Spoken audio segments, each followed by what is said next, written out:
Do you want to know how you can log into your Mirae Mutual Fund account? If yes, then this video is specially for you. Hello and welcome to Tech Basics. It's your host back again with yet another interesting tutorial video. In this video, I'm going to teach you how you can log into your Mirae Mutual Fund account.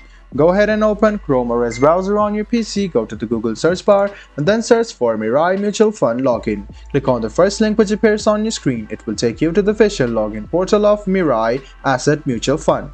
What you need to do to log into your account is write down your folio or registered email address.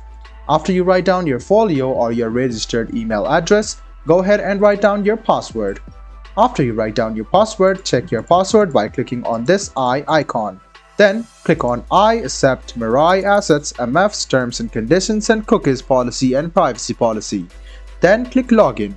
This way you can log into your Mirae Asset Mutual Fund account. All you need to do is write down your email address or folio, your password, click on this box and then click sign in. That's all you have to do.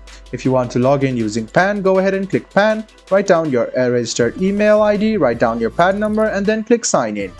Now, if you have forgotten your password, this is the link for you to recover your account back. If you don't have an account yet, go ahead and click sign up and create a Mirae Mutual Fund account for yourself now. I hope this video was helpful for you. If you still have any kind of confusion, please do mention us on the comment section down below. Like the video, subscribe to the channel and do hit the bell button for more. Hope to see you in the next video as well. Until then, goodbye, take care and make sure you enjoy.